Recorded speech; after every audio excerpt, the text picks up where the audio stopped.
বদিউল আলম মজুমদার। তিনি গতকালকে বরিশালে একটি মতবিনিময় সভায় প্রার্থীদের নিয়ে সেখানে তিনি প্রকাশ্যেই বলেছেন এই নির্বাচনের ট্রেন ট্রাকে উঠে গেলেও শঙ্কা সংশয় আছে।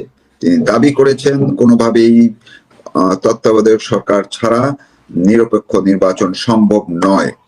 তার মানে আপনারা বুঝে গেছেন যে ডক্টর ইউনূসের যেই ব্যক্তিটি নির্বাচন কেন্দ্রিক সবচেয়ে বড় দায়িত্বে আছেন নেপথ্যে, সেই ব্যক্তিটি যখন এই কথা বলেন বুঝবার কিছু বাকি থাকে না। এর আগে থেকেই আমি সহ আমরা অনেকে বারবার বলে আসছিলাম এই নির্বাচন নিয়ে সংশয় আছে, 12ই ফেব্রুয়ারির নির্বাচন আদৌ হবে কিনা এটি নিয়ে বড় ধরনের শঙ্কা সংশয় আছে। এখন আমার কাছে যেই জিনিসটি তথ্য যতটুকু পেয়েছি সেই অনুযায়ী এক ধরনের চাঞ্চল্যকরই বলতে হবে। আসলে 12ই ফেব্রুয়ারির নির্বাচনটি তো দুটি ভোট, আপনারা বুঝতেই পারছেন। একটি হলো গণভোট, আরেকটি হচ্ছে সংসদ নির্বাচন, যেটি জাতীয় নির্বাচন, অর্থাৎ সংসদ সদস্য নির্বাচিত হবেন যাদের মধ্যে দিয়ে সরকার গঠন করা হবে। আর এই পরিস্থিতিতে এসে বাস্তবিক অর্থে সংসদ নির্বাচনটি 12 তারিখে হচ্ছে না, এটি এখন শুধুমাত্র ঘোষণার বাকি আছে। যে কোনো সময় যে কোনো মুহূর্তে নির্বাচন কমিশন যে কোনো অজুহাত দেখিয়ে শুধুমাত্র এই ঘোষণাটি দিবে। কিন্তু এর পাশাপাশি আন্তর্জাতিক মহল থেকে কিংবা আওয়ামী লীগের কথা বলেন কিংবা অন্যান্য যারাই আছেন, তারাও এই নির্বাচনকে রীতিমতো বয়কটের ডাক দিয়েছেন। আন্তর্জাতিক মহলও বারবার বলে আসছে ইনক্লুসিভ নির্বাচন, অংশগ্রহণমূলক নির্বাচন বা আওয়ামী লীগকে ছাড়া কোনো নির্বাচন হলে সেটি গ্রহণযোগ্য হবে না। সব মিলিয়ে যে চাপের মুখে এই সরকার পড়েছে, এই চাপের ভেতর থেকেই সরকারের এখন নতুন ফন্দি বেরিয়ে আসছে।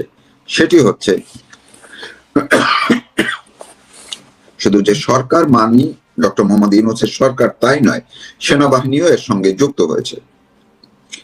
গতকালকে রাতে সেনাবাহিনীর ভেতরে এবং নির্বাচন কমিশনের ভেতর থেকেই দুটি খুবই দায়িত্বশীল সূত্র আমাকে নিশ্চিত করেছে যে সরকারের পক্ষ থেকে তাদেরকে এক ধরনের প্রস্তুতি রাখতে বলা হয়েছে, যদি কোনো পরিস্থিতির মুখে জাতীয় সংসদ নির্বাচনটি বাতিল বা তফসিল বাতিল করতেই হয়, তবুও 12 ফেব্রুয়ারি গণভোটটি সরকার করে ফেলতে চায়। গণভোট সরকার করে এর মধ্য দিয়েই তারা নতুন করে সরকারে বা ক্ষমতায় টিকে থাকতে চায়। ডক্টর ইউনূস রাষ্ট্রপতি পদে বসে অন্য দলগুলোকে নিয়ে একটি নাম কাওয়াস্তে জাতীয় সরকার গঠন করে তারা অনিশ্চিত বা একটি অনির্দিষ্ট কালের জন্য একটি সরকার কাঠামোর দিকে এগিয়ে যেতে চায়। এবং ইতিমধ্যে নির্বাচন কমিশনকে সেইভাবে প্রস্তুতি রাখতে বলা হয়েছে, যাতে করে কোনোভাবেই কোনো সমস্যা না হয় গণভোট করে ফেলতে। পাশাপাশি সেনাবাহিনীর ভিতর থেকে বলা হয়েছে তারাও এই সরকারকে সব ধরনের সহায়তা দেওয়ার জন্য, অন্তত পক্ষে গণভোট করে ফেলার জন্য যত রকম প্রস্তুতি, যত রকম সহায়তা দরকার সেটি সেনাবাহিনীও করবে নির্বাচন কমিশনকে। সব মিলিয়ে বলাই যায় এখন আসলে একেবারেই এই যে সংসদ নির্বাচনটি অনিশ্চিত হয়ে পড়েছে, শুধুমাত্র ঘোষণার বাকি আছে। যে কোনো সময়, অর্থাৎ বড়জোর এই সপ্তাহখানেকের মধ্যে, আপনারা জানেন যে 22 তারিখ মনোনয়নপত্র প্রত্যাহারের যে শেষ দিন, এর আগেই এই সংক্রান্ত ঘোষণাটি যে কোনো মুহূর্তে আসতে পারে। যে আন্তর্জাতিক পর্যবেক্ষক সংস্থার লোকজন, বিশেষ করে ইউরোপিয়ান ইউনিয়নের, ইউরোপিয়ান কমিশনের বা কমিশনভুক্ত যে সংস্থাগুলোর পর্যবেক্ষক যারা আসছেন, তারা অন্তত পক্ষে যাতে ভোটটি দেখতে পারেন, গণভোটটি যাতে তারা দেখতে পারেন, সেরকম প্রস্তুতিও নির্বাচন কমিশনকে রাখার জন্য সরকারের তরফ থেকে বলে দেওয়া হয়েছে। এমনকি গতকালকেও নির্বাচন কমিশনকে, নির্বাচন সচিবালয়কে এই মর্মে বিশেষভাবে নির্দেশনা দিয়ে রাখা হয়েছে। এখন দেখার অপেক্ষা জাতীয় সংসদ নির্বাচনটির যে তফসিল ঘোষণা করা হয়েছে সেটি কখন বাতিল ঘোষণা করা হবে এবং পরবর্তীতে কি হবে, সেই জাতীয় নির্বাচন, জাতীয় সংসদ নির্বাচন আদৌ কবে নাগাদ হবে সেটি দেখার জন্য আমাদেরকে আরো অনেকটা সময় অপেক্ষা করতেই হবে। কিন্তু 12ই ফেব্রুয়ারি যদি কোনোভাবে সেনাবাহিনী এবং ডক্টর ইউনূস মিলে গণভর্তি করে ফেলে, সেটিও কিন্তু বাংলাদেশের জন্য চরম আর এক বিপর্যয় বয়ে আনবে এবং ডক্টর ইউনূস এই গণভোটের মধ্য দিয়ে তার যে আসল উদ্দেশ্য, সরকারে গদিতে থেকে যাওয়া এবং তিনি এককভাবে তার নেতৃত্বে একটি সরকারকে টেনে নেওয়ার জন্য তিনি যত রকম কলা কৌশল আছে সবকিছু তিনি শুরু করে দিয়েছিলেন অবশ্য আরো আগেই, কিন্তু এখন সেটি বাস্তবায়নের একেবারেই চূড়ান্ত পর্যায়ে আছে। বাকিটা আপনারা একটু অপেক্ষা করুন, দেখতে থাকুন। আগামী কয়েকদিনের মধ্যেই, অর্থাৎ 22 তারিখের আগে এ সংক্রান্ত ঘোষণা যে কোনো সময় চলে আসতে পারে। আগামী 12ই ফেব্রুয়ারি যেই নির্বাচন অনুষ্ঠিত হওয়ার সম্ভাবনা রয়েছে, আমি সম্ভাবনার কথা বলছি তার কারণ এখনো অনেক ধরনের সন্দেহ সংশয় রয়েছে। যদি নির্বাচনটি হয়ও, সেই নির্বাচন আসলে কি ধরনের হতে যাচ্ছে, বিএনপি নেতৃত্ব কি তা আঁচ করতে পারছে? আমাদের ধারণা অবশ্যই হয়তো কোথাও কোথাও তারা কিছুটা হলেও আঁচ করতে পারছেন, তার কারণ তাদের মধ্যে তো অনেক ধরনের, মানে এই দলটির মধ্যে অনেক অভিজ্ঞ রাজনীতিবিদ রয়েছেন। আমরা জানি না তারা কতটা অনুধাবন করতে পারছেন এই নির্বাচন যে ডক্টর মোহাম্মদ ইউনূসের মেটোক্লাস ডিজাইনের অংশ হিসেবে অনুষ্ঠিত হতে যাচ্ছে, সেই ধরনের কথা কিংবা প্রশ্ন কিন্তু এখন অনেক দিক থেকে উচ্চারিত হচ্ছে। তার অনেক নমুনাও আমাদের সামনে এসে উপস্থিত হচ্ছে। 1991 তো তার মেটোক্লাস ডিজাইন ছিল না। মানুষের ধারণা ছিল, গণমাধ্যমের যে বিশ্লেষণ সবকিছুই বলছিল যে আওয়ামী লীগ চলে আসবে, কিন্তু সবার ধারণা ভুল প্রমাণ করে বিএনপি সরকার গঠন করলো। এই নির্বাচনে মানুষ যে ভাবছে বিএনপি খুব সহজেই সরকার গঠন করতে পারবে, কিন্তু যদি উল্টোটা হয়, জামাত নেতৃত্বাধীন জোট যদি সরকার গঠন করে, অবাক হওয়ার কিছু থাকবে? নিশ্চয়ই অবাক হওয়ার কিছু থাকবে না। তার কারণ হচ্ছে তার নানান ধরনের লক্ষণ আমাদের সামনে এসে উপস্থিত হচ্ছে। জামাত নেতৃত্বাধীন জোটে এনসিপি রয়েছে, সেই এনসিপির পক্ষে খোদ সরকার প্রধান উপদেষ্টা ডক্টর মোহাম্মদ ইউনূস নিজে প্রচারণা চালাচ্ছেন। এটা কিভাবে সম্ভব? আসিফ মাহমুদ, সজীব ভুইয়া কিংবা মাহফুজ আলমরা সরকারে ছিলেন, তারা উপদেষ্টা পদে ছিলেন।